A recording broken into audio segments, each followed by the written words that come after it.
come es para ti. Algún día te lo voy a retribuir.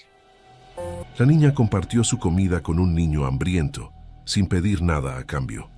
Pasaron 20 años, y la forma en que él devolvió aquel gesto, nadie estaba preparado para soportarla. Fernanda tenía apenas 7 años. Era rubia, delgada, con unos ojos demasiado atentos para alguien tan pequeña y un corazón que parecía no saber endurecerse. Caminaba al lado de su madre, sosteniendo la bolsa de frutas con cuidado, como si cargara algo precioso.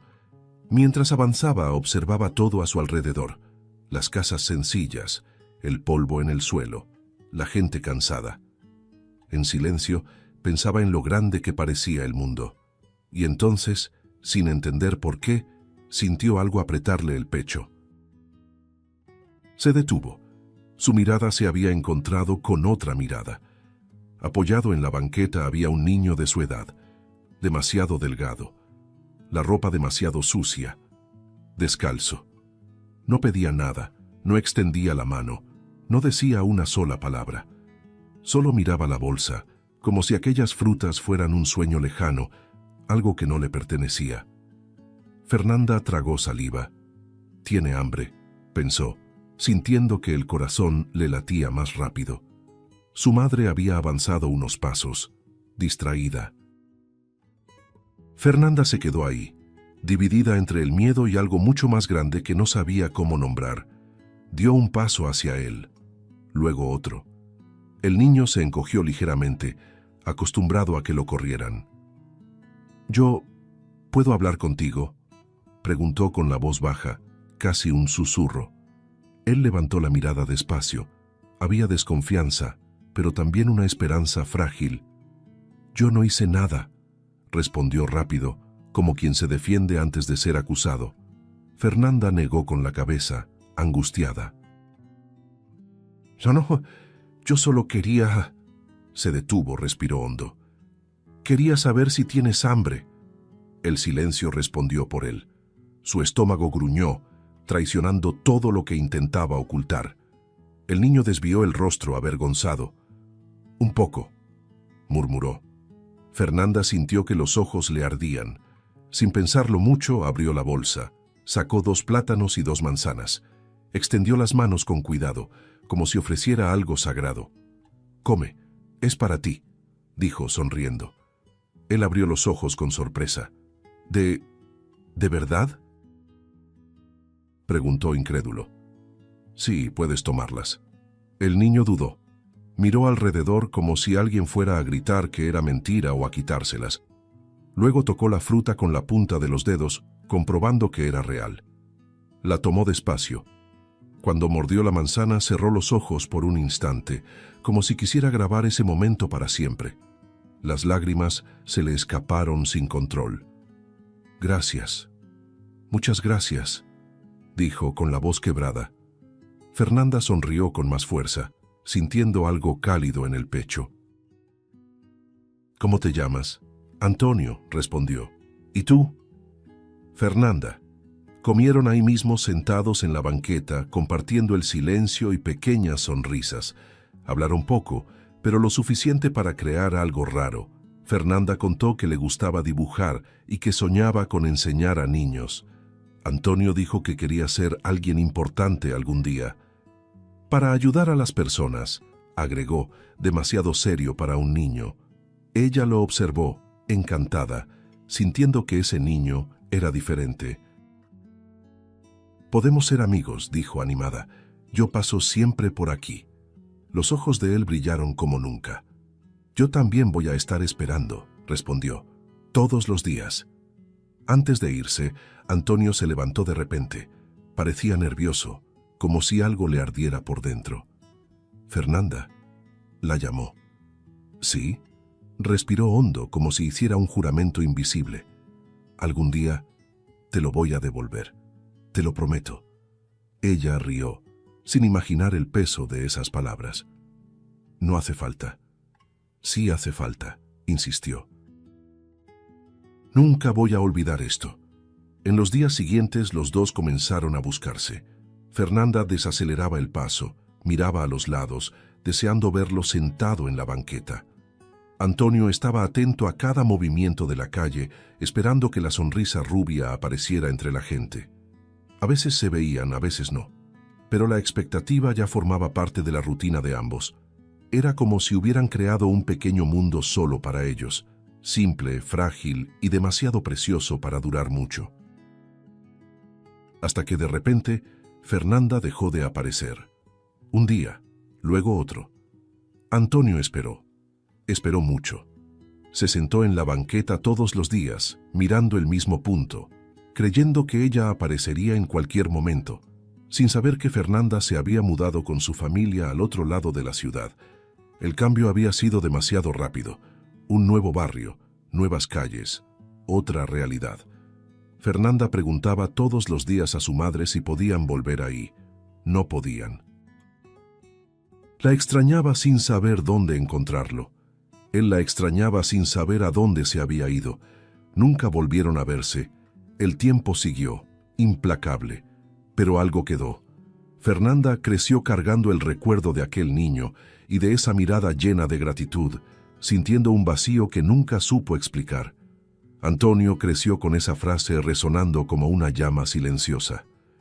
Come, es para ti. Ninguno de los dos olvidó. Ninguno permitió que ese encuentro muriera en su corazón. Aunque separados, ambos sentían, con el dolor de quien pierde algo importante demasiado pronto, que ese gesto había cambiado todo, y que esa historia aún no había terminado. 20 años habían pasado desde aquel encuentro en la banqueta. Fernanda ahora tenía 27 años, pero había en ella algo intacto, casi infantil, que el tiempo no había logrado borrar. Maestra dedicada, era conocida por el cuidado exagerado con cada niño, por su forma atenta de escuchar, por esa mirada que siempre se detenía un poco más de lo necesario. Vivía sola, en silencio, dentro de una rutina simple, organizada, casi automática. Aún así había días en los que sentía un vacío extraño, como si le faltara alguien desde siempre, una ausencia antigua que no sabía explicar. En los últimos meses, su cuerpo comenzó a enviar señales sutiles, traicioneras. El cansancio llegaba demasiado pronto, incluso después de noches de sueño. La respiración fallaba en momentos simples. El corazón se aceleraba sin aviso, dejando una sensación incómoda en el pecho. Fernanda minimizaba todo. «Es estrés», se repetía, intentando creerlo. Pero cuando la casa quedaba en silencio, su mano siempre iba al pecho, como si tratara de calmar algo que parecía inquieto, desacompasado, mal. Esa noche, el cuerpo no pidió permiso. El dolor llegó como un golpe seco, brutal, aplastante. Una presión violenta en el pecho, que se extendía hacia el brazo, el cuello, el alma. El aire desapareció de pronto, como si alguien hubiera apagado sus pulmones. Fernanda se tambaleó, cayó al piso de la cocina sintiendo que el mundo giraba. Un sudor frío le corría por la frente, las manos le temblaban sin control. «No, no ahora», murmuró, aterrada, intentando tomar un aire que no llegaba. Arrastrándose por el suelo con la vista borrosa, logró alcanzar el teléfono. Los dedos apenas le obedecían. «Yo no puedo respirar», dijo, casi en un susurro, con la voz frágil, rota. Del otro lado, la operadora hablaba con firmeza. Le pedía que se mantuviera despierta, que abriera la puerta. Fernanda intentaba responder, pero cada palabra pesaba demasiado. Pensó en sus alumnos, en su madre, en todo lo que aún quería hacer. «No quiero morir ahora», suplicó en silencio, mientras lágrimas calientes corrían y el cuerpo fallaba. Las sirenas rompieron la noche. Luces fuertes invadieron el departamento. Manos rápidas la levantaron del suelo, la colocaron en una camilla. Oxígeno, electrodos, voces técnicas cortando el aire. La presión está cayendo, ritmo inestable. Preparen la medicación. Fernanda trataba de mantener los ojos abiertos, pero todo se sentía distante, apagado. Antes de perder completamente el conocimiento, Una imagen antigua apareció sin aviso. Una niña sentada en una banqueta sosteniendo frutas con cuidado. El corazón dio un salto y todo se volvió oscuro. Despertó ya en el hospital, bajo luces blancas intensas, con el sonido constante de las máquinas llenando la habitación. Había tubos, cables, sensores pegados a su cuerpo. El pecho le dolía profundamente, cada latido parecía un esfuerzo enorme. Intentó moverse, asustada, pero la detuvieron con suavidad. «Tranquila, estás en el hospital», le dijo una enfermera. Fernanda respiraba con dificultad, sintiendo un miedo nuevo, crudo, imposible de controlar. Poco después, entró una doctora, con una expresión seria, casi pesada. Se sentó al lado de la cama, con los estudios en la mano. «Sufriste un colapso cardíaco severo», dijo, sin rodeos. Fernanda sintió que el estómago se le hundía. «Pero tengo 27 años», susurró en shock, como si esa información pudiera cambiar algo. La doctora mantuvo la mirada firme, humana, pero demasiado dura para consolar. «Los estudios muestran una enfermedad cardíaca degenerativa avanzada», continuó. «Evolucionó en silencio durante años. Tu corazón está gravemente comprometido». Las lágrimas brotaron de inmediato. «¿Y qué pasa ahora?», preguntó con la voz temblorosa, el miedo a la vista. La doctora respiró hondo antes de responder. «Sin un trasplante urgente te quedan pocas semanas de vida». Las palabras cayeron como un derrumbe interno. Pocas semanas, no meses, no años, sin tiempo para planear, para aceptar, para prepararse. Fernanda giró el rostro, llorando en silencio, sintiendo su propio corazón latir débil, irregular, como si ya se estuviera despidiendo. Pensó en la niña que había sido, en el gesto simple que cambió otra vida sin saberlo. Ahora era ella quien dependía de un milagro. El día siguiente amaneció gris, pesado, como si el propio tiempo hubiera despertado cansado. Fernanda abrió los ojos despacio en la habitación del hospital, todavía intentando entender si todo aquello era real. El pecho le dolía, cada respiración exigía esfuerzo, y el sonido de las máquinas marcaba un ritmo que no era el suyo. Pocas semanas. La frase de la doctora regresaba como un eco cruel. Giró el rostro hacia la ventana, tratando de encontrar algún sentido en ese corto intervalo que ahora era su vida. La puerta de la habitación se abrió con un leve chirrido. Fernanda no volteó de inmediato. Imaginó que sería solo otro profesional. Más medicamentos, más estudios. «Buenos días, Fernanda», dijo una voz masculina, calmada, diferente. Ella frunció ligeramente el ceño. Algo en esa voz, algo antiguo. Giró el rostro despacio. El mundo pareció detenerse. El enfermero estaba ahí, sosteniendo un expediente contra el pecho. Alto, de postura firme, mirada atenta. Los años habían cambiado sus rasgos, pero los ojos eran los mismos, oscuros, profundos, cargados de algo que no se aprende en los libros. Fernanda sintió que el aire le faltaba, no por la enfermedad, sino por el impacto. «No», murmuró, llevándose la mano a la boca. «No puede ser». Antonio volvió a leer el nombre en el expediente, como si necesitara confirmarlo. Cuando alzó la vista hacia ella, todo su cuerpo pareció estremecerse. El suelo desapareció bajo sus pies. «Fernanda», dijo, casi sin voz. El nombre salió cargado de 20 años de espera, de recuerdo, de una promesa no olvidada. Las lágrimas llegaron antes de que cualquier pensamiento pudiera ordenarse. Fernanda comenzó a llorar sin poder detenerse. «Eres tú», susurró. «Yo pensé que nunca más». La frase murió a la mitad. Antonio se acercó despacio, como si temiera que ella desapareciera si parpadeaba demasiado fuerte. «Te busqué», dijo con la voz quebrada. «Durante mucho tiempo». Fernanda sintió el corazón acelerarse, confundido, frágil. «Yo también», respondió entre sollozos. Todos los días miraba. Yo pensaba que... Cerró los ojos por un instante. Los recuerdos llegaron todos juntos. La banqueta, las frutas, la sonrisa tímida.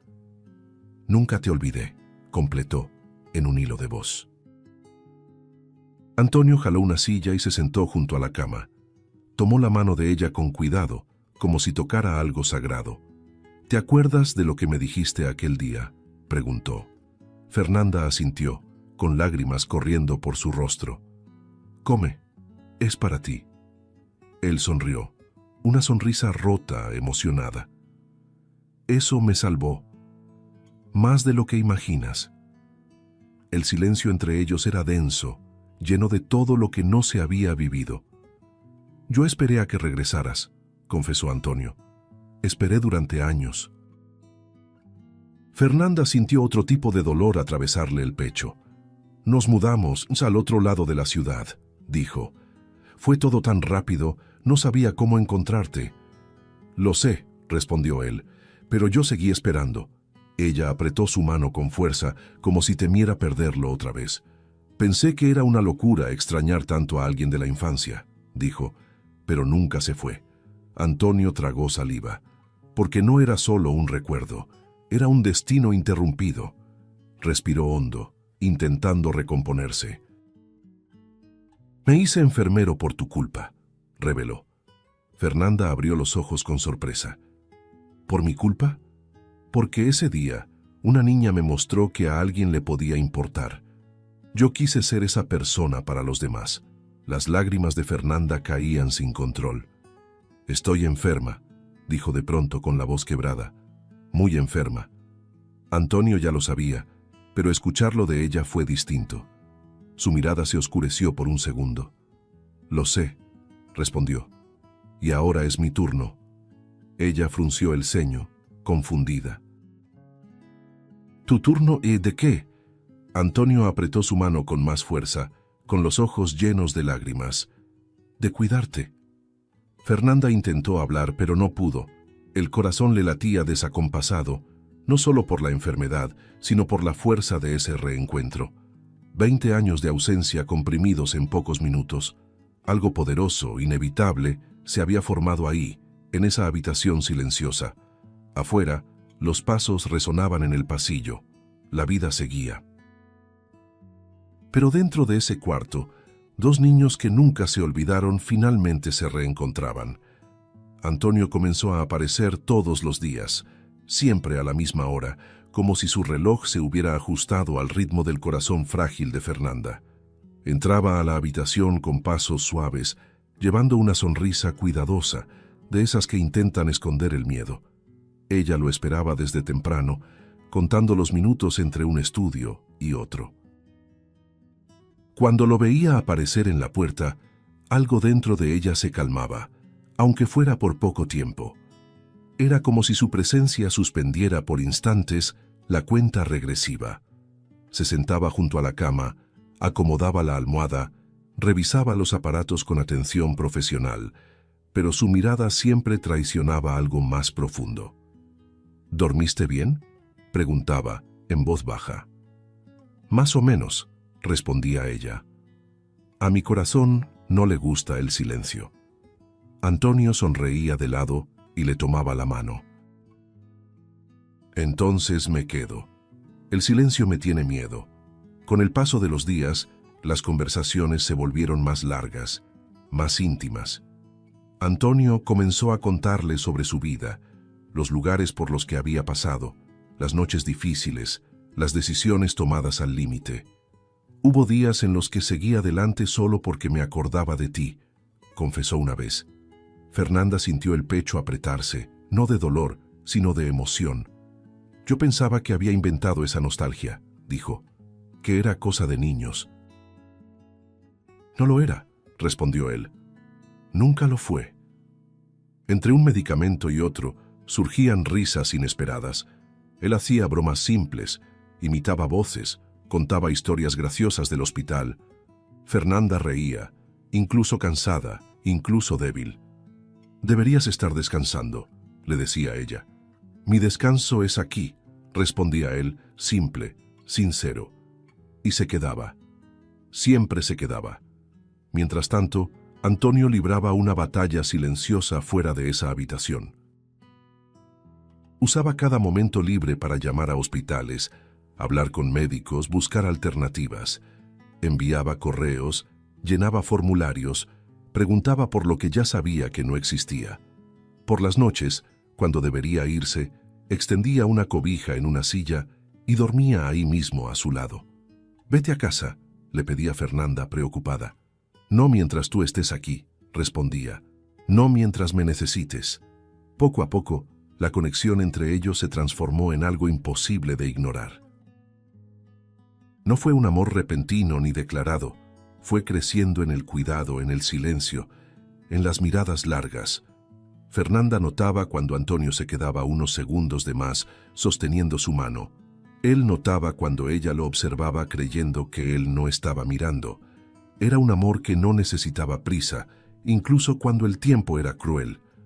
Una noche, Fernanda despertó sobresaltada, con el corazón acelerado, el cuerpo cubierto de sudor frío. Antonio estuvo ahí en segundos, tomando su rostro. «Hey, mírame», dijo firme. «Estás aquí, yo estoy aquí». «Tuve miedo», confesó ella llorando. «Miedo de dormirme y no despertar».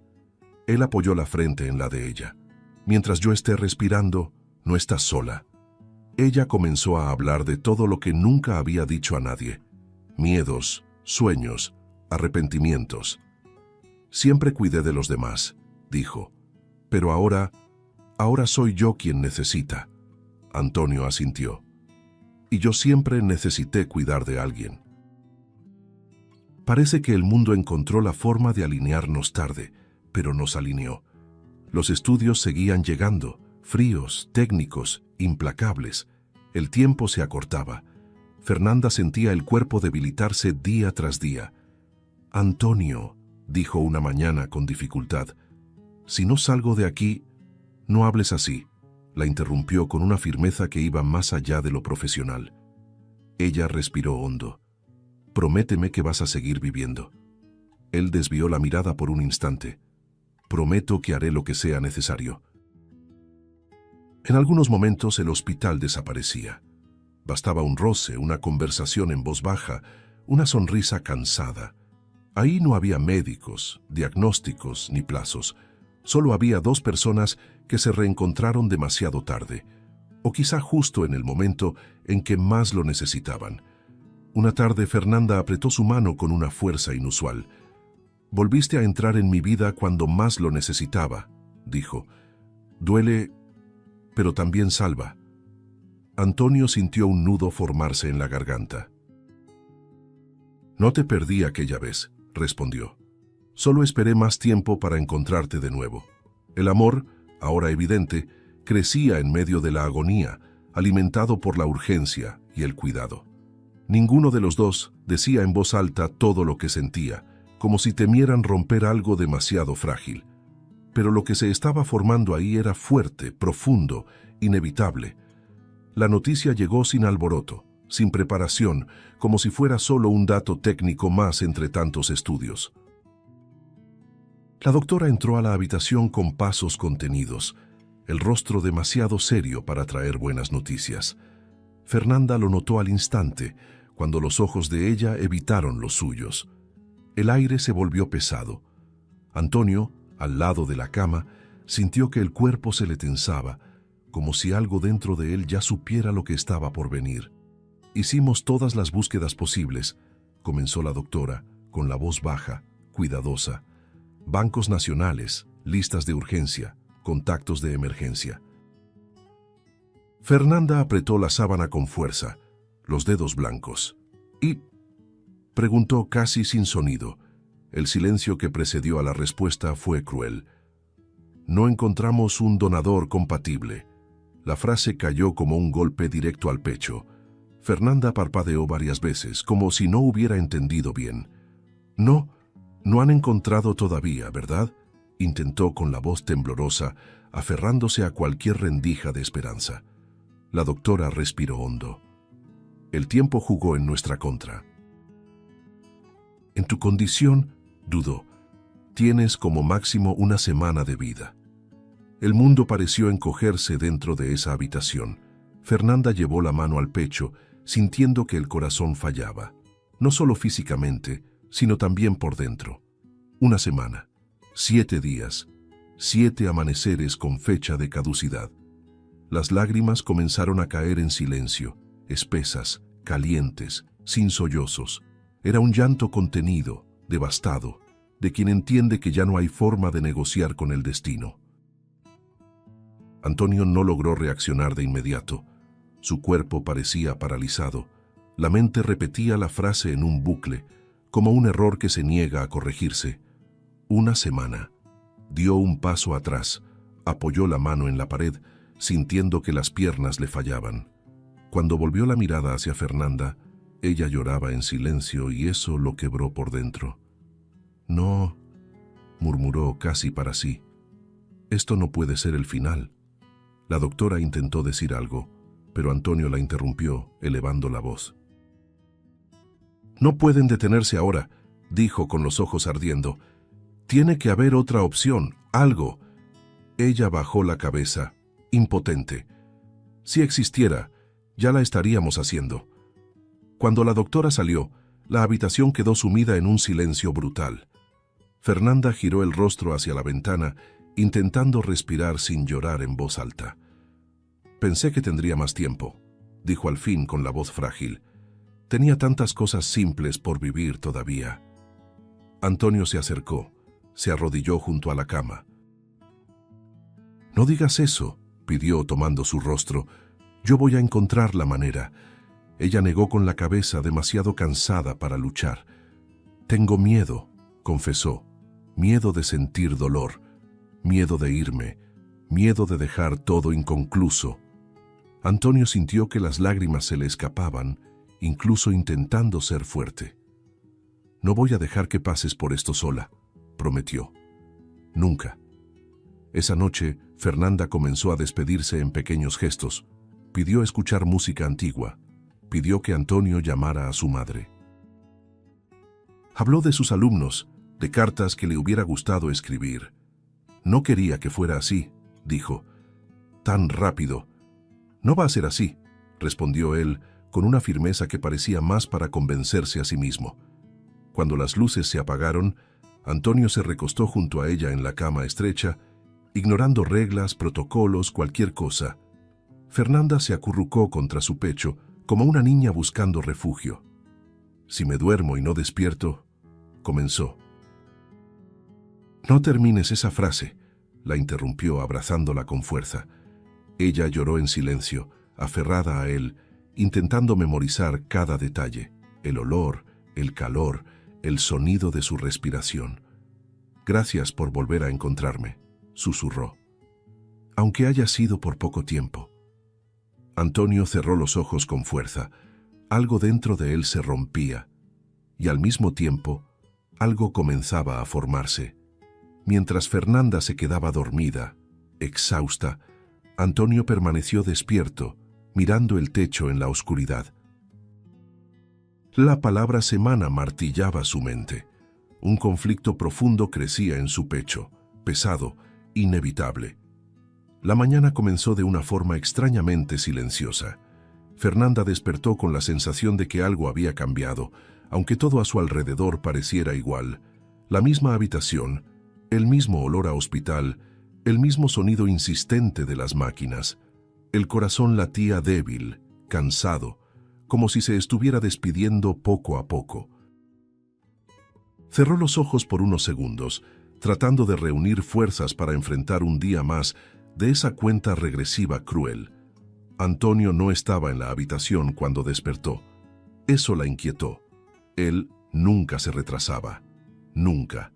Fernanda intentó alejar el miedo, pero el vacío a un lado de la cama parecía mayor de lo normal. Tal vez está resolviendo algo, pensó sin mucha convicción.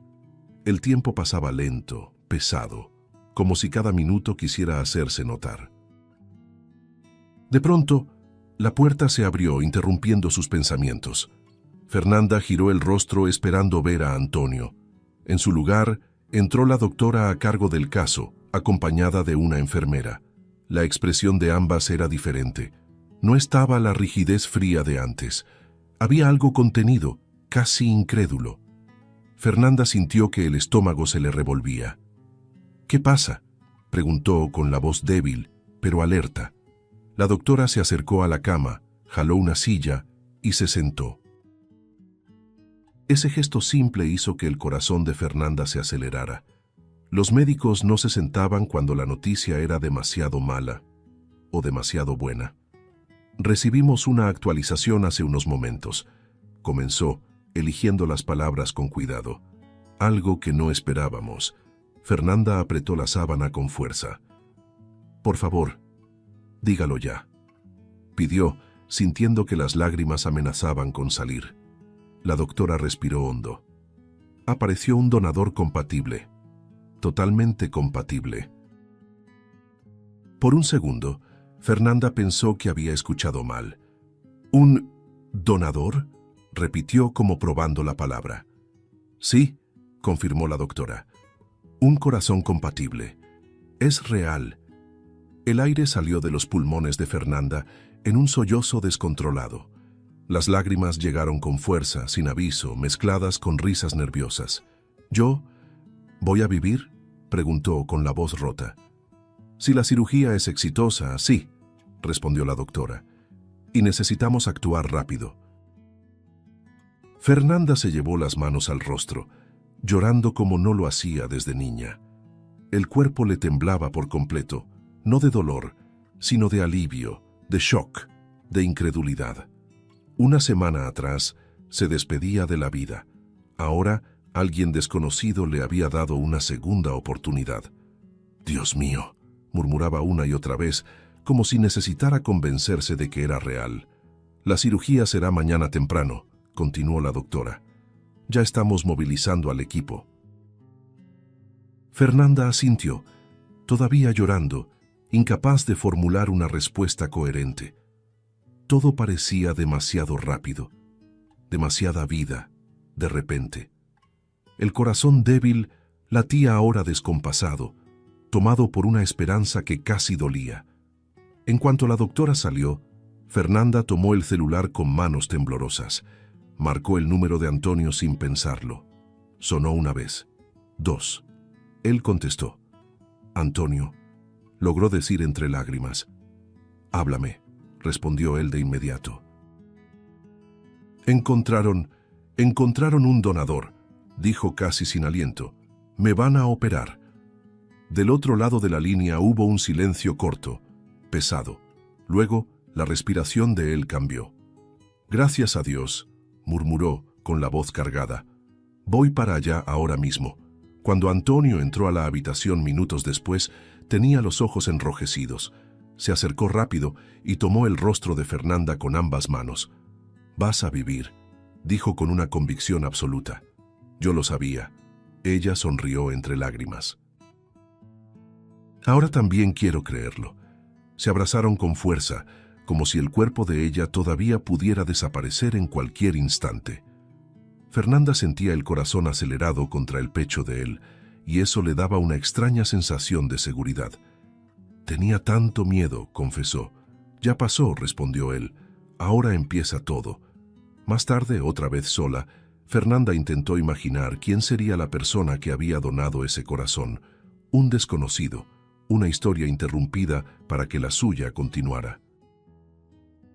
La gratitud llegó mezclada con un peso difícil de nombrar. Vida y pérdida caminaban juntas, y ella lo sentía con intensidad. Esa noche, Antonio permaneció a su lado hasta tarde. Hablaron del futuro como quien habla de algo que por fin es posible. Cosas pequeñas, caminatas, comidas sencillas, una vida normal. «Voy a estar ahí cuando despiertes», dijo él tomando su mano. «¿Lo prometes?» «Lo prometo». Cuando Fernanda cerró los ojos para intentar dormir, el miedo seguía ahí, escondido. Pero por primera vez en días, compartía espacio con algo más fuerte. Esperanza, una esperanza tan intensa que casi dolía. En el pasillo del área quirúrgica, el tiempo parecía distorsionado. Fernanda estaba recostada en la camilla, rodeada de luces intensas, y del olor metálico del hospital. Antonio caminaba a su lado, sujetando su mano con firmeza, como si ese gesto pudiera protegerla de todo. Sus ojos estaban llenos de lágrimas, pero la sonrisa seguía ahí, insistente, casi demasiado serena para ese momento. «Vas a volver», dijo él con la voz baja y controlada. «Vas a vivir». Fernanda sintió un nudo formarse en la garganta. «Quédate conmigo cuando despierte», pidió. «Voy a estar ahí», respondió sin dudar. «Lo prometo». Antes de que la empujaran hacia el quirófano, Fernanda jaló su mano con la poca fuerza que tenía. «Te amo», dijo como si esas palabras necesitaran ser dichas ahí en ese segundo. Antonio tragó saliva, se inclinó y apoyó su frente en la de ella. «Yo también te amo», respondió, desde aquella banqueta. Fue la última mirada, el último intercambio de calor. La puerta se cerró lentamente, separándolos. La cirugía comenzó bajo una tensión absoluta.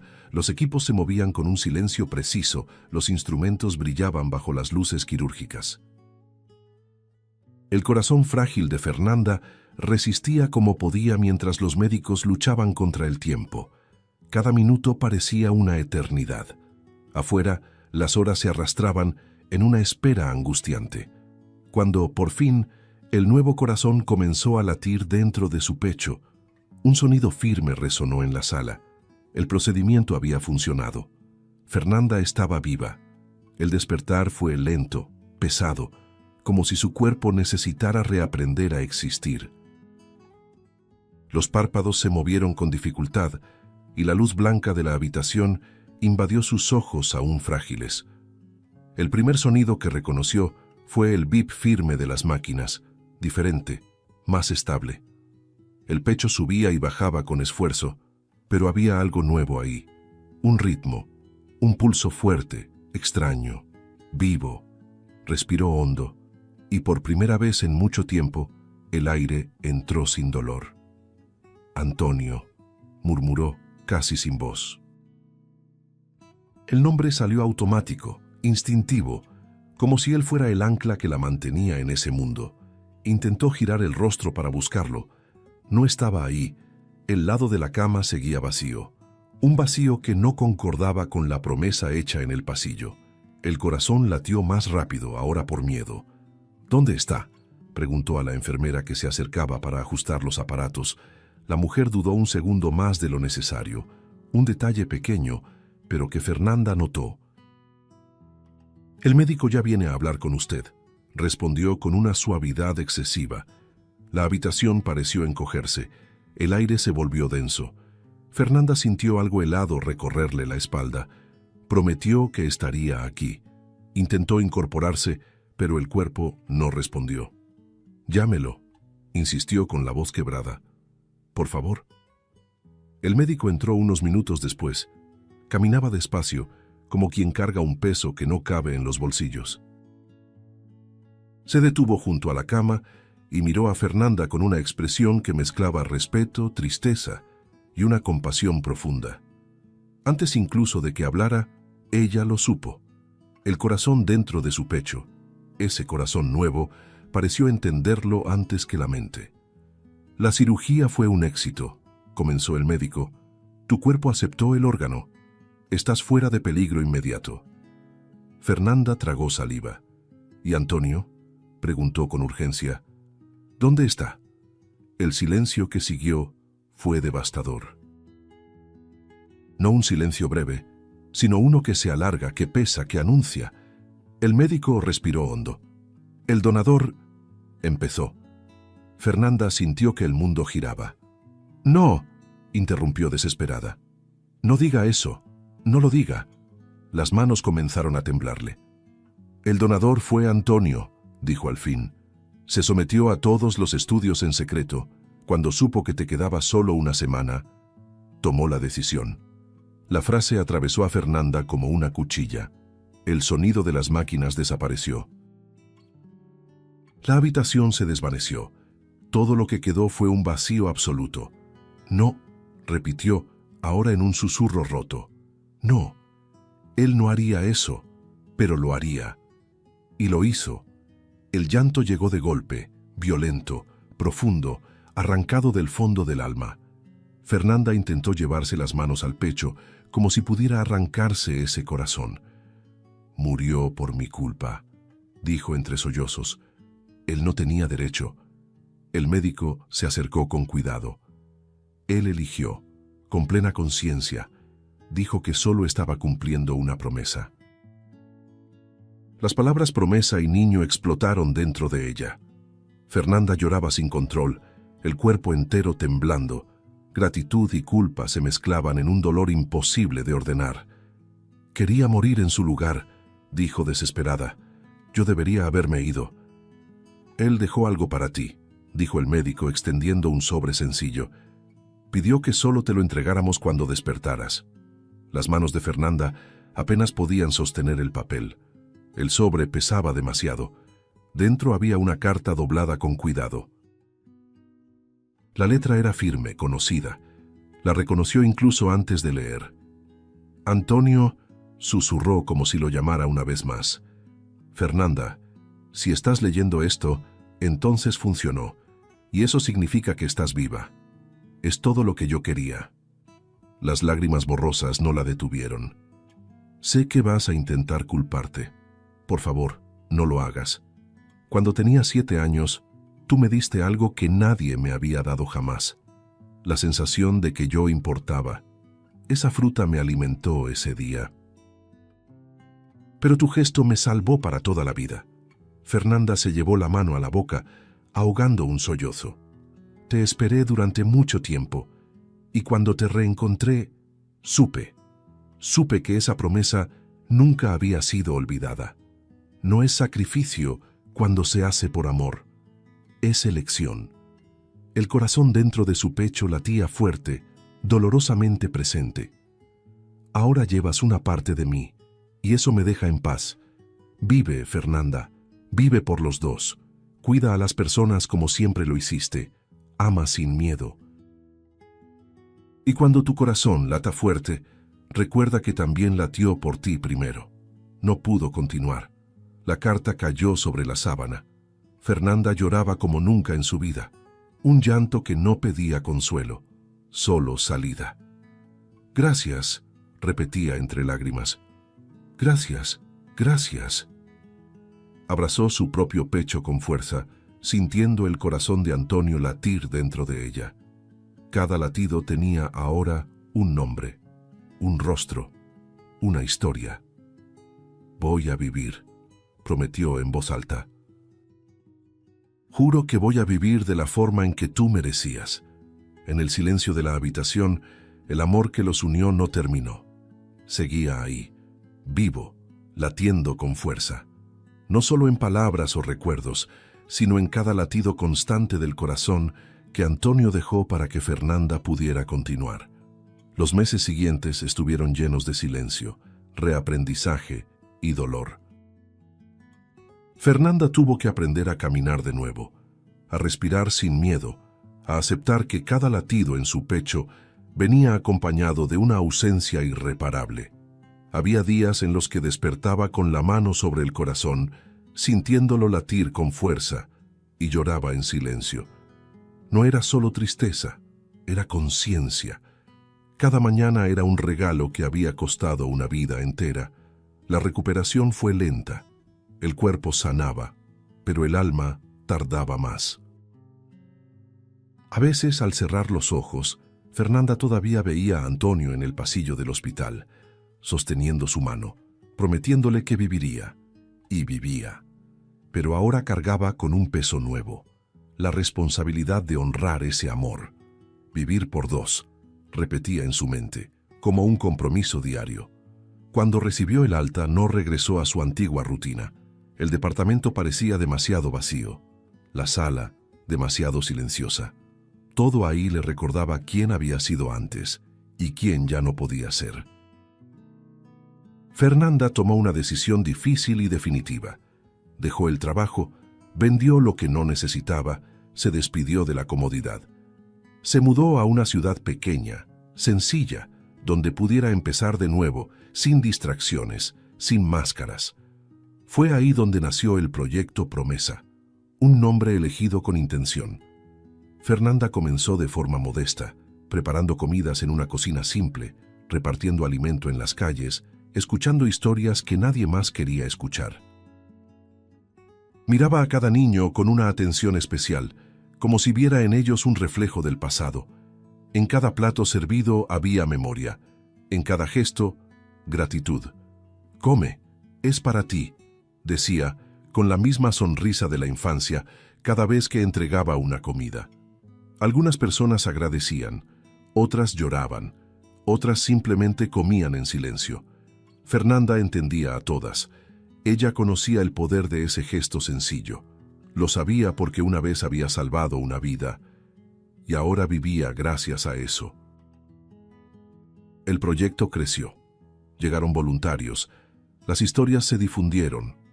La gente empezó a buscar a Fernanda para ayudar, para donar, para participar. Llegaron invitaciones para entrevistas, programas, documentales. Siempre que le preguntaban de dónde venía tanta dedicación, ella respondía con calma. Un pedazo de fruta lo cambió todo.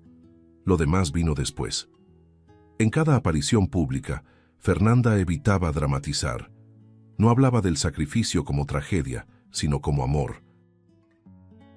Él no solo me dio un corazón, decía, me enseñó cómo usarlo. Las personas escuchaban en silencio, tocadas por algo que no necesitaba explicación. Por las noches, a solas, Fernanda todavía hablaba con Antonio. No en voz alta, sino en pensamiento. Le contaba cómo había sido el día, cuántos niños habían sonreído, cuántas promesas invisibles se habían hecho. A veces, se llevaba la mano al pecho y sentía el corazón latir fuerte, seguro. «¿Ves?», susurraba. «Estoy viviendo, tal como me lo pediste». El tiempo pasó. El dolor nunca desapareció por completo, pero se transformó. Ya no hería como antes. Ahora impulsaba. Fernanda entendió que algunas historias no terminan con una felicidad simple. Algunas terminan con propósito. Y eso, de alguna forma, era más grande. Una tarde común, mientras observaba a los niños jugar en el patio del proyecto, Fernanda sonrió para sí misma. El viento movía los árboles, el sol calentaba el suelo, y el corazón latía firme. Ya no había cuenta regresiva. Solo vida. Y ahí, en ese instante sencillo y lleno de significado, Fernanda supo. La promesa hecha por un niño hambriento se había cumplido. No solo una vez, sino todos los días, en cada gesto, en cada latido, en cada vida tocada por el corazón que un día prometió devolverlo y cumplió. Si te gustó el contenido, no olvides suscribirte al canal para ver más videos como este. Deja tu like para apoyarnos y activa las notificaciones para no perderte ninguna novedad. Eso nos ayuda a seguir creando lo mejor para ti. Hasta el próximo video.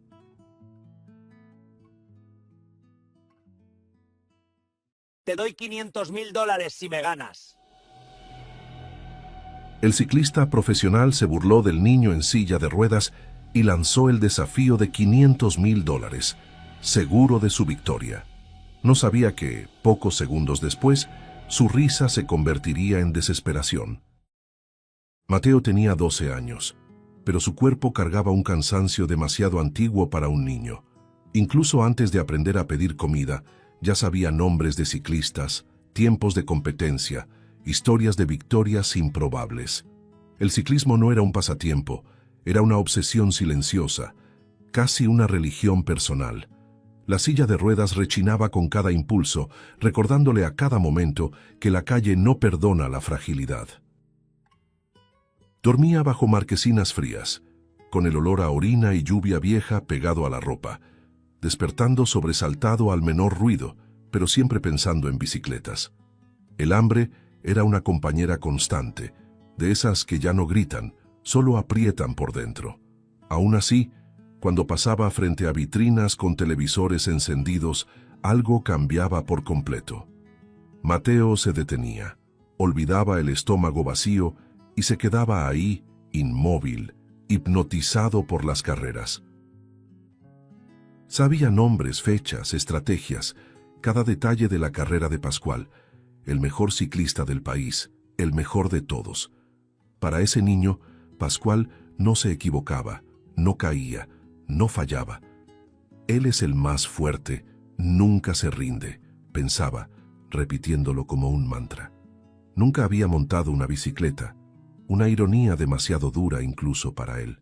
Aún así, cerraba los ojos y se veía pedaleando junto a su ídolo, sintiendo el viento en el rostro, escuchando a la multitud gritar. Si pudiera solo una vez. A veces pensaba en silencio, si tuviera control sobre mis piernas sería diferente, pero enseguida empujaba ese pensamiento lejos, porque el sueño hablaba más fuerte. El niño se aferraba a la imagen de Pascual, como quien se aferra a la última esperanza. Cuando supo que Pascual correría en su ciudad, el corazón se le aceleró de una manera distinta. No fue alegría pura, fue miedo mezclado con euforia, esa sensación de que el mundo por fin se había acercado a él. Mateo pasó días organizándose en silencio, observando mapas arrugados, memorizando calles, horarios, entradas y salidas. Contaba monedas encontradas en el suelo, una por una, como si fueran escalones rumbo al encuentro con su héroe. Solo necesito acercarme, solo escuchar que me hable, se repetía, intentando convencerse de que era posible. La víspera de la carrera casi no durmió. El cuerpo le dolía. Los brazos le ardían de tanto empujar la silla durante el día, pero la mente giraba alrededor de una sola imagen. Pascual. Imaginaba su rostro, su voz firme, quizá una sonrisa rápida. ¿Y si me reconoce como fan? Luego venía el miedo. ¿Y si se burla de mí? Aún así, al amanecer, salió antes de que saliera el sol, cruzando barrios peligrosos, esquivando miradas duras. Cada calle superada era un riesgo real, pero también una prueba de que ese niño estaba dispuesto a todo. Llegar al lugar de la carrera parecía una misión suicida. Vallas, guardias, multitudes, demasiado ruido. Mateo observaba todo con atención obsesiva, sudando frío, hasta encontrar un pequeño hueco. Pasó rápido, con el corazón casi saliéndose del pecho. A lo lejos vio las bicicletas brillando, los fotógrafos, el movimiento intenso, y entonces lo vio a él. Es él, es el mejor del país, es él de verdad, pensó, sintiendo las manos temblar tanto que apenas podía empujar la silla. Cuando por fin estuvo frente a su ídolo, los nervios lo dominaron, las palabras se le enredaron, la boca se le secó, el sudor le corría por las sienes. Y yo veo todas sus carreras, todas de verdad, empezó el niño tartamudeando. Usted es el mejor, yo sueño con pedalear como usted, completó casi sin voz. Pascual lo miró de arriba abajo, impaciente, como quien observa algo desechable. Estás estorbando, quítate, respondió frío, sin bajar el tono. Mateo intentó insistir, con el corazón desbocado.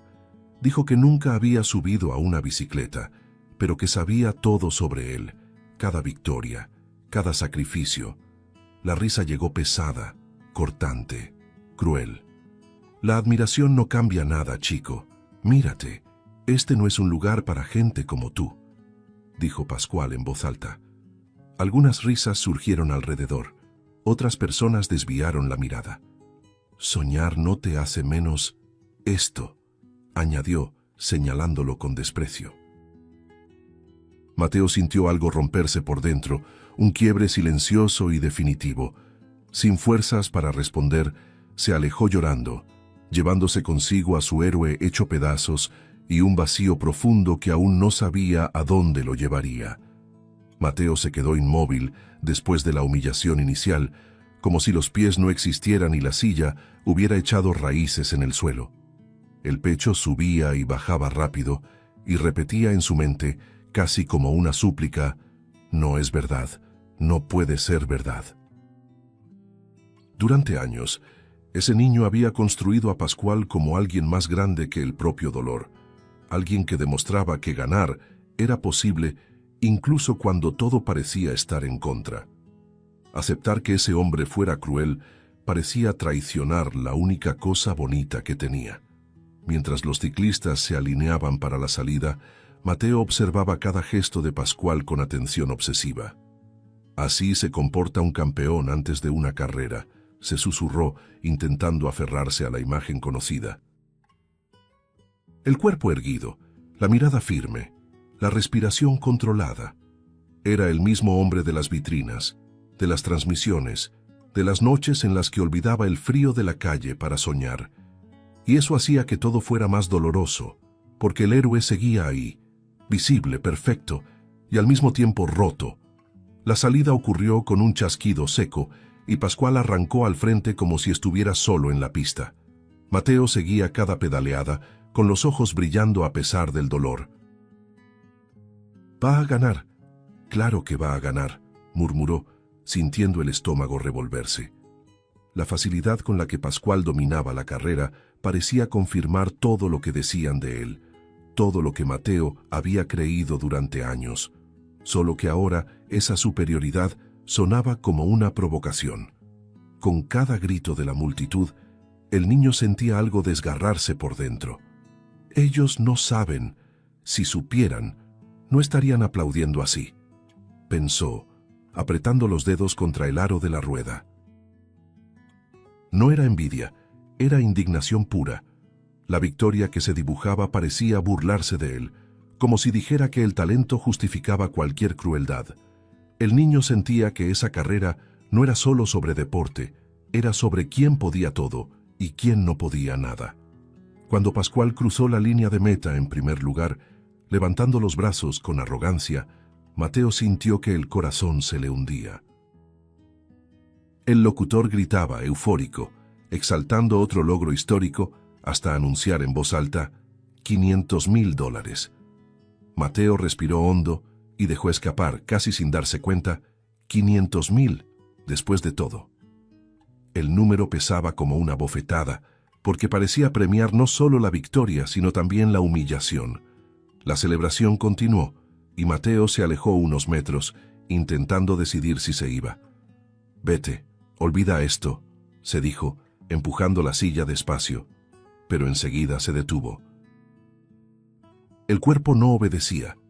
Algo dentro de él se negaba a aceptar ese final. «Si me voy ahora, él vuelve a ganar», pensó, y esa idea dolía más que quedarse. Observó a Pascual rodeado de cámaras, sonriendo, exhibiendo la medalla, hablando con orgullo. Cada gesto parecía confirmar la frialdad. Aún así, Mateo sintió una necesidad casi física de volver. «Necesito entender, necesito escucharlo», decidió. No era valentía pura, era desesperación. El niño empujó la silla de nuevo, ignorando el miedo que le apretaba el pecho. Al acercarse, esquivó a la gente, escuchó quejas, sintió miradas pesadas. Cuando por fin quedó cerca, esperó una pausa entre las preguntas de los reporteros y llamó, con la voz temblorosa, «Señor Pascual». El ciclista giró despacio, reconociéndolo de inmediato. «¿Tú otra vez?», respondió en voz alta, sin disimular la molestia, atrayendo aún más atención. Mateo tragó saliva, sintiendo el rostro arder. «Yo solo no puedo aceptar lo que me hizo», dijo, tropezando con las palabras. «Lo admiro desde pequeño. Veo todas sus carreras. Todas». Pascual soltó una risa corta. «¿Y qué?», replicó. «La admiración no cambia nada. Esto es ganar, chico». El niño sintió el pecho apretarse, pero continuó. «Ser el mejor no le da derecho a humillar a nadie», dijo, con la voz fallando al final. Pascual frunció el ceño.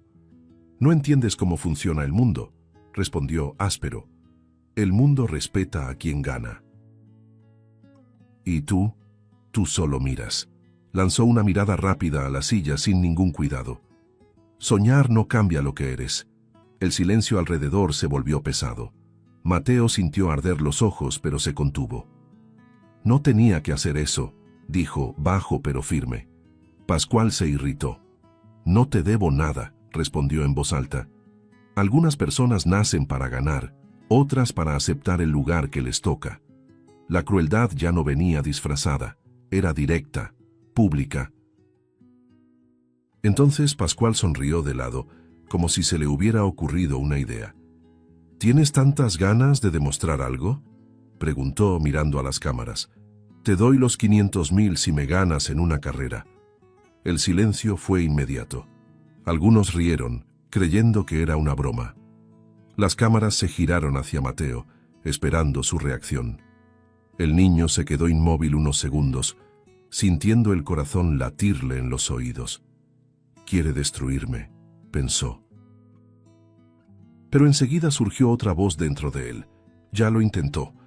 Mateo respiró hondo, miró a Pascual sin apartar la vista y respondió, primero con la voz baja, luego más firme. Acepto. En ese instante, el aire cambió. El desafío dejó de ser burla y se volvió realidad. Pascual sonrió confiado como quien tiene el resultado asegurado. Mateo sintió un frío recorrerle el cuerpo porque sabía que, al aceptar, ya no había vuelta atrás. Algo grande y peligroso acababa de comenzar y el mundo entero estaba mirando. Pascual no esperó ni a que el murmullo se calmara para convertir el desafío en espectáculo. Levantó las manos como quien controla a la multitud, giró el cuerpo despacio hacia las cámaras y soltó una sonrisa ladeada, calculada, satisfecha. «Lo escucharon, ¿verdad?», dijo en voz alta, cargada de burla, señalando a Mateo como si presentara una atracción de circo. El niño sintió el calor subirle al rostro, pero no apartó la mirada. Por dentro, el corazón le latía desordenado, como si intentara escapar. El público, aún embriagado por la euforia de la victoria, comenzó a reír, a comentar, a grabar con los celulares. Pascual alimentó aquello. «Hagamos algo sencillo», continuó fingiendo generosidad, «una carrera corta, solo para no perder tiempo». Miró a un reportero y le guiñó el ojo, como diciendo que eso daría un buen corte para la televisión. Mateo se dio cuenta de que, para Pascual, él no era un rival, era un recurso. El niño apretó las manos en los aros de la silla y pensó, «Quiere humillarme hasta el final». Pascual se acercó un poco más, inclinándose como si fuera a decir algo confidencial, pero se aseguró de hablar lo suficientemente alto para que todos escucharan. «Escucha, chico, yo gano carreras de verdad. Tú vas a entender lo que es perder de verdad». La frase cayó con una frialdad pesada, una soberbia que no era solo confianza, era desprecio. Mateo tragó saliva. Quiso responder, pero las palabras se le atoraron. Aún así, su postura cambió. El niño respiró hondo, levantó el mentón, como diciendo sin decir, «No voy a huir». Cuando organizaron el pequeño recorrido improvisado, Pascual se aseguró de elegir un punto que favoreciera su exhibición. «Ahí», indicó, señalando un tramo que empezaba recto y terminaba en una curva cerrada. «Es más interesante. Al público le gusta la emoción». Hablaba como director de un show, no como atleta. Algunos guardias dudaron, pero las cámaras ya estaban encendidas y los reporteros excitados. Toda la ciudad parecía haberse detenido para ver al campeón aplastar a un niño frente a todos. Mateo colocó la silla en el punto acordado, sintiendo el viento frío en la nuca. Pascual, en cambio, parecía divertirse. Ajustó el casco con una calma exagerada, como si estuviera a punto de ganar otra competencia internacional. Golpeó ligeramente el manubrio, revisó la cadena, estiró los brazos como si no hubiera ninguna tensión. «Esto es ridículo», dijo riendo, y miró a los reporteros. Cuando alguien comenzó la cuenta regresiva, Pascual se encargó de interrumpir. «Espera, espera», dijo levantando un dedo. Señaló el micrófono de un locutor y lo tomó para sí. «Quiero dejar algo claro. Yo ofrecí el dinero. No porque él lo merezca, sino porque yo puedo». Un «oh» recorrió a la multitud. Devolvió el micrófono con desdén, satisfecho con el impacto, y añadió mirando directamente a Mateo, «Después puedes usarlo para comprar, no sé, sueños nuevos». La cuenta regresiva se reinició. Mateo sintió el sudor frío correrle por la sien. No pienses en el público, no pienses en él, solo avanza. Cuando escuchó el ya, empujó con fuerza, los brazos ardiendo de inmediato. La silla avanzó con dificultad, las ruedas rozando el asfalto, pero mantuvo el ritmo. Pascual salió disparado como un rayo, muy por delante, y se aseguró de mirar hacia atrás mientras pedaleaba, riendo a carcajadas, levantando una mano como si estuviera saludando. «¡Vamos, chico!», gritó con burla. «¡Muestra ese sueño!». La multitud reaccionó con risas y gritos mezclados. Mateo sintió el rostro arder, pero siguió, empujando con todo lo que tenía. Con cada impulso, los músculos de los brazos gritaban y la respiración se volvía corta, dolorosa. Aún así, había algo poderoso en ese niño, una determinación silenciosa, terca, que no necesitaba aplausos para existir. Pascual, llevado por su propia arrogancia, comenzó a exagerar. En lugar de simplemente ganar, quería humillar. Redujo un poco la velocidad, solo para mantener a Mateo al alcance de la vista, como un depredador jugando con su presa. «¿Ya te cansaste?», provocó.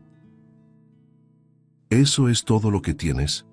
Y luego aceleró otra vez riendo, haciendo cantar la bicicleta sobre el asfalto. Mateo percibió el peligro. La curva más adelante era cerrada y Pascual venía demasiado rápido. «Se va a lastimar», pensó Mateo, y la idea llegó como un sobresalto. No por deseo, sino por instinto. Pascual entró a la curva mirando hacia atrás una vez más, queriendo ver al niño sufrir. Fue en ese instante cuando todo cambió. La rueda delantera perdió adherencia en un punto irregular del asfalto. El manubrio vibró y el cuerpo del ciclista se inclinó de una forma incorrecta. El sonido que se escuchó no fue de aplauso, fue de impacto. Metal golpeando, cuerpo raspando, un chasquido seco que heló el aire. Pascual cayó con violencia, y el mundo entero pareció contener la respiración. La bicicleta derrapó, giró, y el campeón fue al suelo como si hubiera sido arrancado de su propio pedestal. Los gritos estallaron. Alguien se llevó la mano a la boca. Las cámaras corrieron para capturar el momento, y en el suelo Pascual intentó moverse y lanzó un grito de dolor que no tenía nada de heroico. Su rostro se retorció, los ojos se le llenaron de pánico. «¡Mis piernas!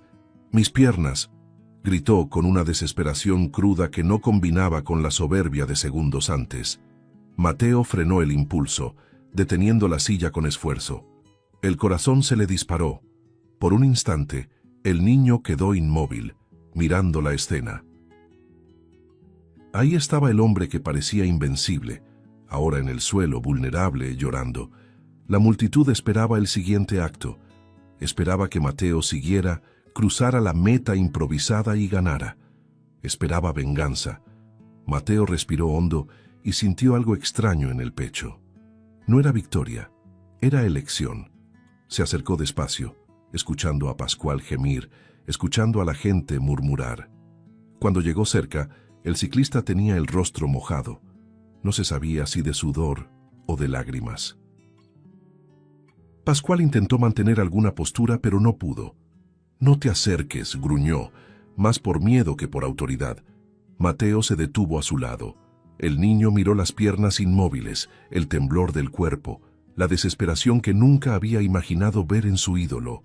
Mateo podría haber dicho 1000 cosas. Podría haber devuelto cada humillación. Podría haber dicho, «Este no es un lugar para ti», y marcharse. Pero guardó silencio un momento, sintiendo cómo la lección se formaba sin necesidad de discurso. Entonces, sacó el celular del bolsillo con la mano temblorosa, marcó el número de emergencia y habló con prisa. «Hay un accidente aquí. Se cayó fuerte. Él tiene mucho dolor». Pascual giró el rostro, incrédulo, como si no entendiera por qué el niño lo estaba ayudando. Cuando colgó, Mateo respiró hondo y con cuidado extendió la mano. No como fan, no como mendigo, no como alguien que pide algo, como ser humano. «Yo no quería ganarte, Pascual», dijo en voz baja, cargada de algo que el campeón no conocía bien, Solo quería que me vieras. El silencio alrededor se volvió casi absoluto. Pascual temblaba, y su arrogancia parecía haber sido arrancada junto con la caída. La ambulancia aún no llegaba, y Pascual lloraba de dolor y miedo, mirando al niño como si el mundo se hubiera volteado al revés. Mateo mantuvo la mano ahí, firme, como diciendo, «Puedes caer, pero aún hay tiempo de aprender». Y mientras la multitud observaba en shock, la carrera más grande ya no era sobre velocidad, era sobre dignidad, y el niño, que tenía todas las razones para querer venganza, estaba a punto de dar una lección de humildad que nadie ahí olvidaría. En el hospital, la realidad cayó con un peso que Pascual nunca había sentido. Estudios, médicos hablando en voz demasiado baja, miradas serias. El diagnóstico fue directo e implacable: fractura en ambas piernas. Al escucharlo, cerró los ojos por unos segundos como si aquello fuera solo otro ruido más, pero no lo era. Era el final abrupto de la imagen de invencibilidad que había cargado durante años. Atado a la cama, inmovilizado, el campeón se dio cuenta de que, por primera vez, no había manera de pedalear para escapar. Los días siguientes fueron aún más crueles que el dolor físico. El celular, antes ruidoso, empezó a quedarse en silencio. Un patrocinador canceló, luego otro. Mensajes formales, fríos, algunos ni siquiera eso. Contratos suspendidos, entrevistas canceladas, promesas evaporándose. Pascual miraba la pantalla y murmuraba, incrédulo. ¿Así es entonces? La sensación era de abandono puro, como si todo lo que lo rodeaba solo existiera mientras ganaba. Ahora sin medallas, era fácilmente descartable. La recuperación fue lenta, pesada, hecha de semanas interminables. Fisioterapia dolorosa, noches sin dormir, el cuerpo demasiado pesado para obedecer. Pero lo que de verdad lo consumía no eran las piernas rotas, era el recuerdo insistente del niño. Pascual revivía la escena una y otra vez, la caída, el suelo frío, el pánico y sobre todo el niño acercándose en lugar de celebrar. ¿Por qué?, se preguntaba en silencio. ¿Por qué me ayudó? Con el paso de las semanas, esa pregunta se volvió una compañía constante. Durante los ejercicios difíciles, durante los largos silencios del cuarto, durante las madrugadas en las que el orgullo no lo dejaba dormir, Pascual recordaba la mano pequeña sujetando la suya, la mirada firme, sin odio. Recordaba sus propias palabras crueles, ahora imposibles de justificar. No merecía eso, admitía, aún con dificultad, y por primera vez, la victoria dejó de ser el centro de todo. 3 meses pasaron hasta que finalmente pudo caminar sin apoyo. No era el mismo cuerpo, ni la misma confianza. Había cautela en cada paso y una extraña humildad en cada movimiento. Fue en ese periodo, ya fuera del hospital, cuando un periódico olvidado sobre la mesa llamó su atención. Una nota sencilla, casi invisible, pero que le hizo fallar un latido al corazón. Niño en silla de ruedas internado con neumonía, sin familia conocida. El nombre era Mateo. Pascual leyó la nota más de una vez. Sin familia, repitió en voz baja, sintiendo un nudo en el pecho. La imagen del niño, ahora frágil en una cama, se mezcló con el recuerdo de la pista. Sin avisar a nadie, sin llamar a la prensa, tomó una decisión que no tenía que ver con contratos ni cámaras. Necesito verlo, se dijo. No era obligación, era necesidad. El hospital donde Mateo estaba internado era sencillo, demasiado silencioso. Cuando Pascual entró al cuarto, el niño abrió los ojos despacio y lo reconoció de inmediato. El cuerpo de Mateo se tensó. ¿Qué quiere?, preguntó con la voz débil pero a la defensiva. Pascual se detuvo a unos pasos de la cama. «Vine a hablar contigo», respondió, sin saber bien cómo empezar. No había soberbia ahí, solo un hombre distinto al que había sido. Mateo giró el rostro. «No quiero dinero, no quiero ayuda, no quiero lástima. dijo rápido como si necesitara protegerse de una nueva decepción. Pascual asintió despacio. «Lo sé», respondió. El silencio que siguió fue pesado, pero sincero. Entonces respiró hondo y dijo lo que había ensayado durante semanas enteras. «Fui cruel contigo. Me equivoqué. Perdóname». Sin discurso, sin justificación, solo verdad. Mateo tardó en responder. Lo miró con cautela, como quien ya aprendió que las palabras pueden lastimar más que los gestos. «¿Por qué me dice esto ahora?», preguntó. Pascual no apartó la mirada. «Porque me ayudaste cuando no lo merecía, y porque pasé meses pensando en eso todos los días». El niño guardó silencio, asimilándolo. Días después, cuando la salud de Mateo empezó a mejorar, Pascual volvió. Se sentó al lado de la cama y dijo algo que sorprendió incluso a él mismo. «Ven a vivir conmigo». Mateo reaccionó de inmediato. «No, yo no soy caridad». Pascual respondió sin prisa. «Lo sé, no es eso». El niño pensó unos segundos y luego impuso su condición, mirándolo directo a los ojos, sin cámaras, sin lástima. Pascual respondió con firmeza. «Sin nada de eso». Cuando Mateo salió del hospital, no hubo flashes ni titulares, solo dos caminos heridos que se cruzaban otra vez, ahora en silencio. No era una redención completa, ni un perdón inmediato. Era un comienzo frágil, construido después de la caída, después del abandono, después de meses de reflexión. La convivencia no se volvió un milagro de un día para otro, fue acomodándose despacio, como quien aprende a respirar de nuevo. Pascual aún cargaba en el cuerpo el recuerdo de las fracturas y en la mirada un cansancio que no era solo físico. Mateo, por su parte, observaba todo con esa atención propia de un niño que ya tuvo que leer el mundo para sobrevivir. La casa era grande, pero el silencio dentro de ella parecía aún mayor. Al principio hablaban poco, y cuando hablaban, siempre era con un cuidado extraño, como si cualquier palabra pudiera tocar un punto sensible.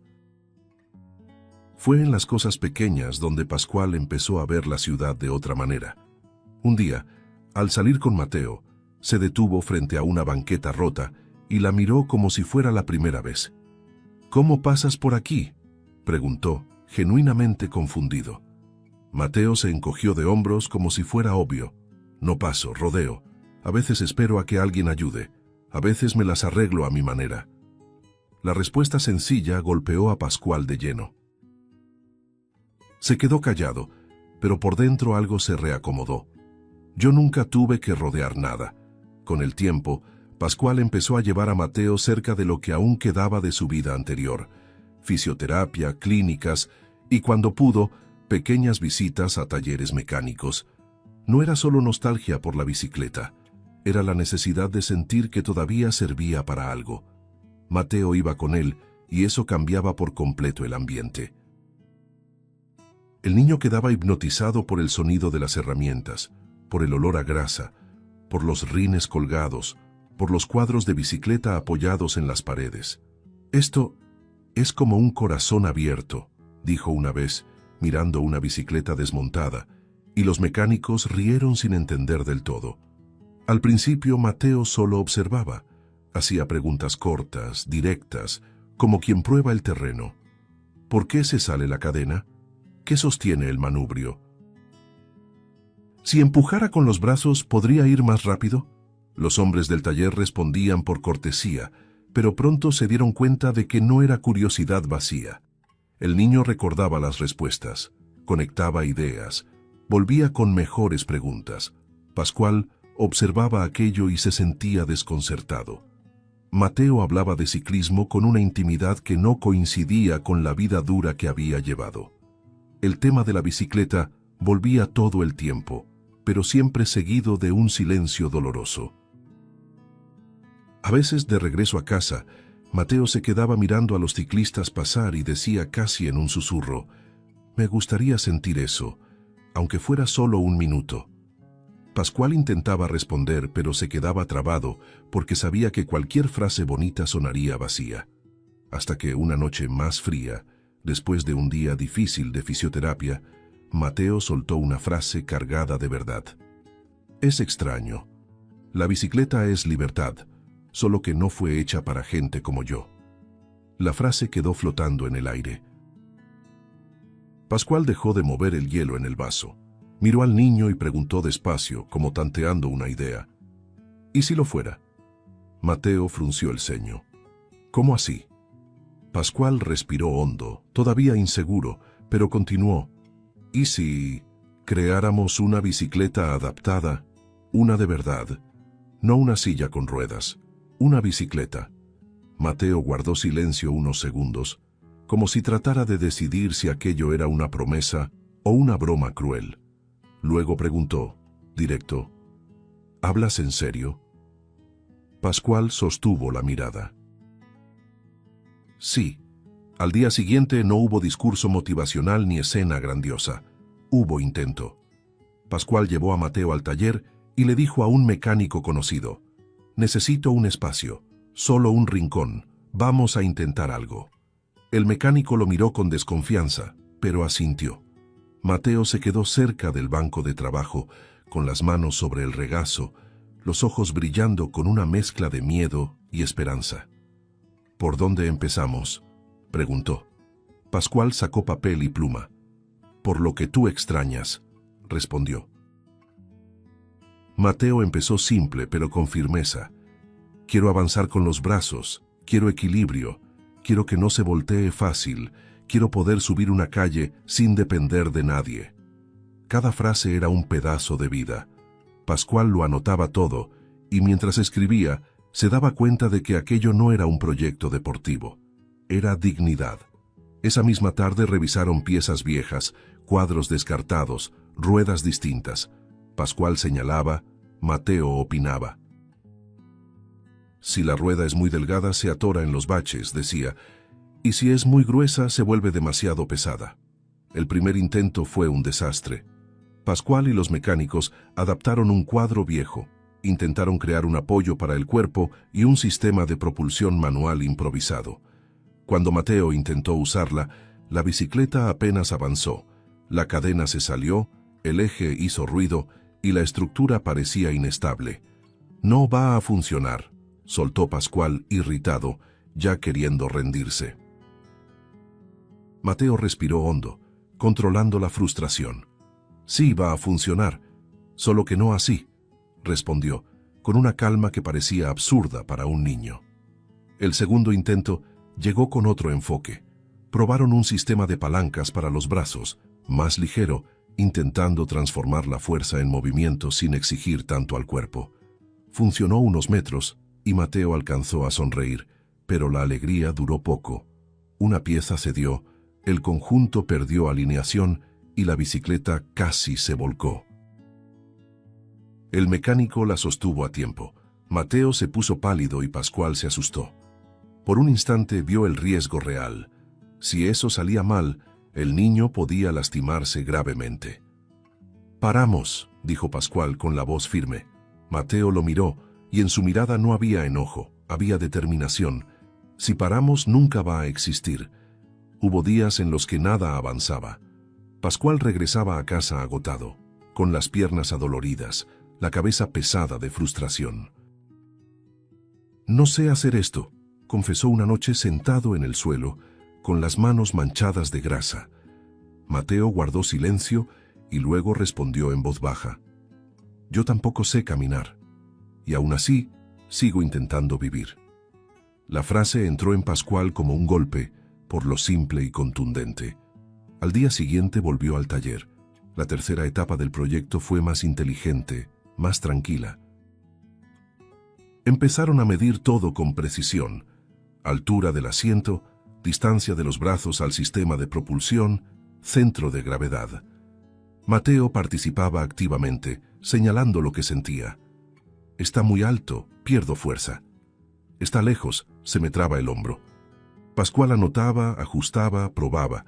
El niño dejó de ser espectador y se volvió guía. Poco a poco, el diseño empezó a tener sentido. Fue una tarde en la que el taller estaba más vacío, con el sol entrando por las ventanas sucias, cuando armaron una versión distinta, más baja, más ancha, con estabilidad reforzada y un sistema manual más simple. Pascual empujó la bicicleta al centro del espacio y miró a Mateo. «Sin prisa», dijo. Mateo acomodó el cuerpo con cuidado, las manos temblándole un poco. «Si me caigo», empezó. Pascual lo interrumpió. «Aquí estoy». El niño respiró hondo, tomó las palancas y empujó. La bicicleta avanzó. 1 metro, 2, 3. No fue rápido ni perfecto, pero fue estable. Mateo abrió los ojos como si no pudiera creer lo que estaba pasando. Empujó de nuevo, y el movimiento respondió. El taller quedó en silencio. Pascual sintió la garganta cerrarse.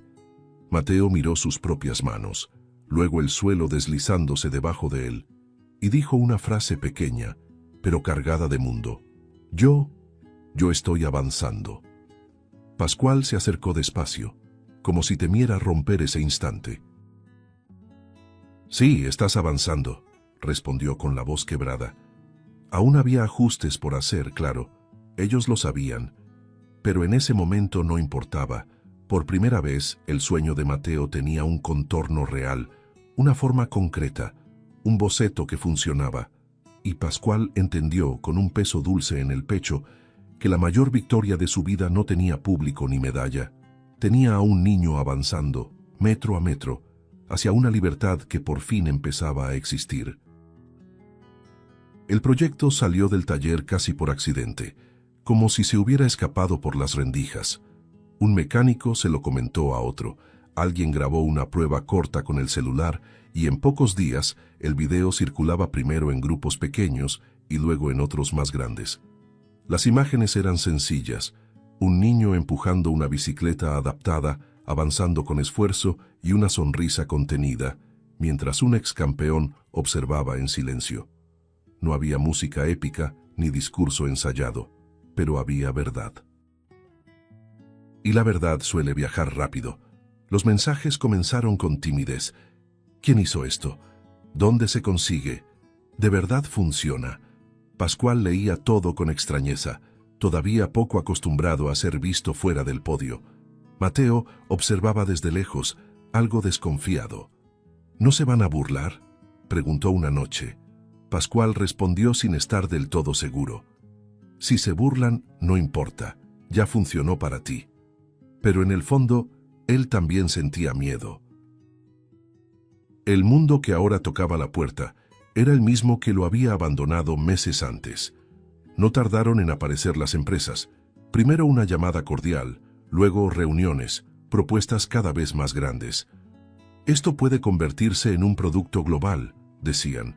Millones de unidades, patentes, exclusividad, cifras altas, promesas de reconocimiento, portadas de revistas. Pascual escuchaba en silencio, sintiendo el viejo impulso de aceptar, de volver al lugar donde siempre había estado. Mateo, sentado a su lado, preguntaba en voz baja y directa, ¿y los que no pueden pagar? Esa pregunta empezó a pesar más que cualquier cifra. En una reunión especialmente entusiasta, un ejecutivo habló de segmento de mercado y público objetivo. Mateo frunció el ceño. Yo no soy público, dijo. Soy una persona. El silencio que siguió fue incómodo. Pascual respiró hondo, sintiendo algo acomodarse por dentro. Por primera vez, no necesitaba ganarle a nadie. Necesitaba elegir. Las conversaciones internas fueron largas. Noches sin dormir, hojas de cálculo abiertas, contratos sobre la mesa. Pascual pensaba en todo lo que había perdido cuando cayó y en todo lo que había ganado después. Pensaba en las calles, en las banquetas rotas, en los niños invisibles como Mateo lo había sido un día. Si vendemos esto, dijo una madrugada, volvemos al mismo juego. Mateo respondió sin dudar, entonces no lo vendan.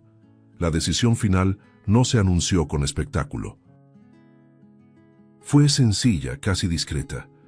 Pascual respondió a las propuestas con la misma frase, repetida con calma. No lo vamos a vender. En su lugar, liberaron los planos, los esquemas, las medidas, todo. Cualquier taller puede construirla, explicó en un video corto. No es nuestra, es de quien la necesita. Algunos lo llamaron locura, otros marketing disfrazado. A ninguno de los dos les importó. El impacto fue inmediato e imprevisible. Talleres pequeños comenzaron a adaptar bicicletas. Mecánicos voluntarios se organizaron. En distintas ciudades, niños en silla de ruedas pedaleaban por primera vez, todavía inseguros, todavía lentos, pero libres. Las fotos empezaron a llegar de todos lados.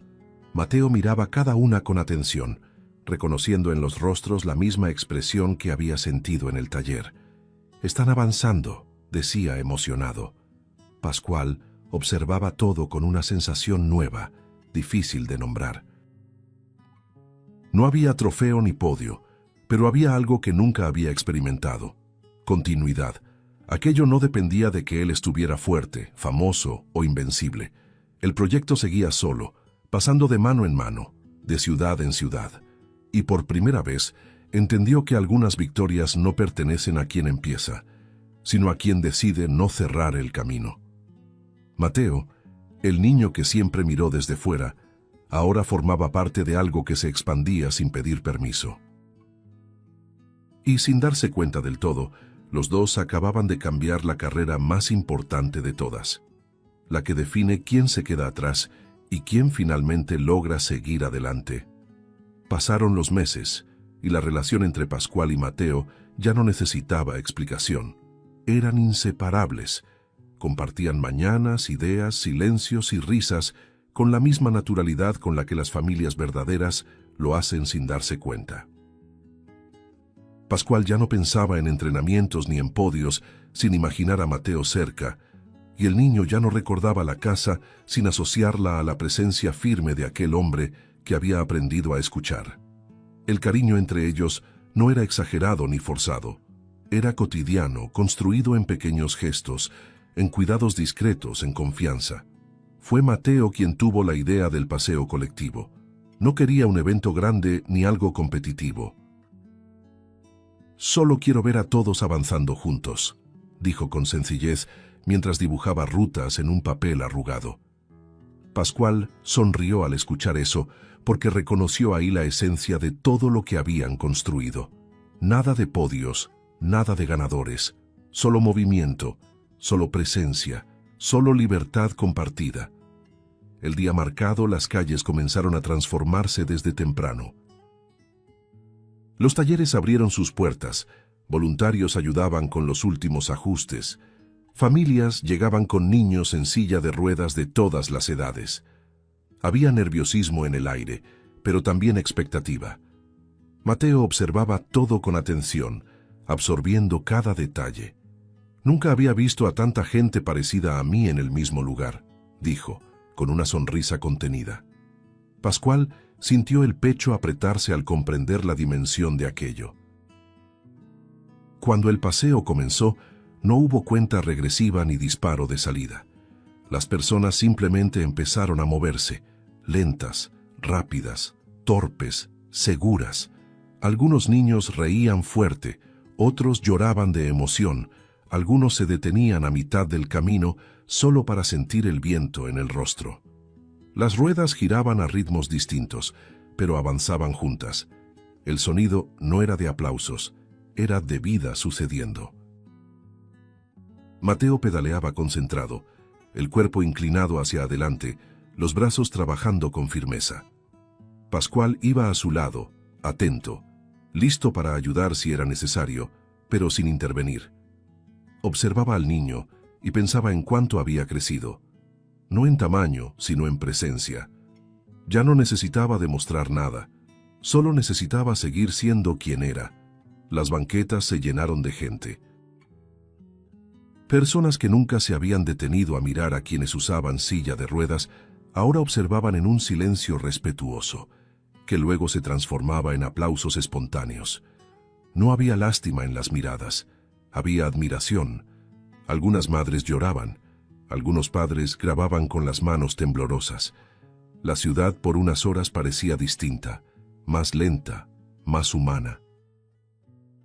Al final del recorrido, cuando el grupo comenzó a dispersarse, Mateo detuvo la bicicleta y se quedó mirando el movimiento a su alrededor.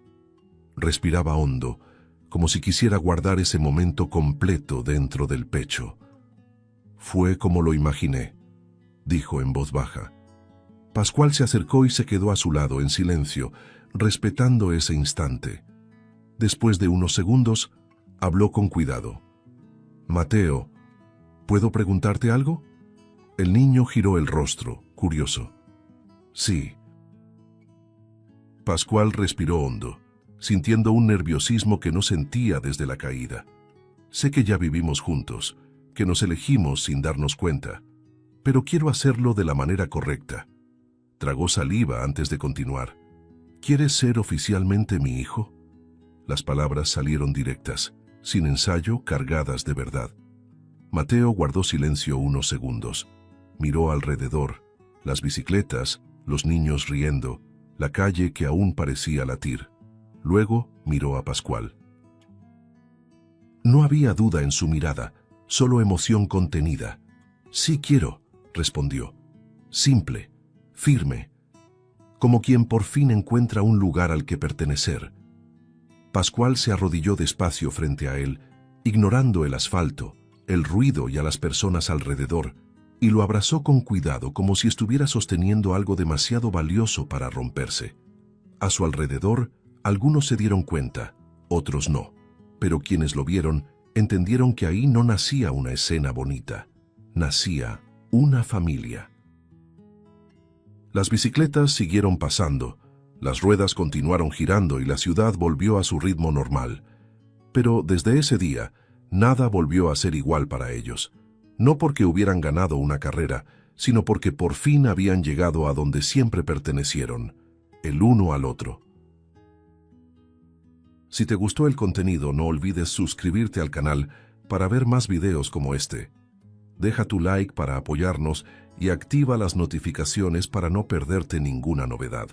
Eso nos ayuda a seguir creando lo mejor para ti. Hasta el próximo video.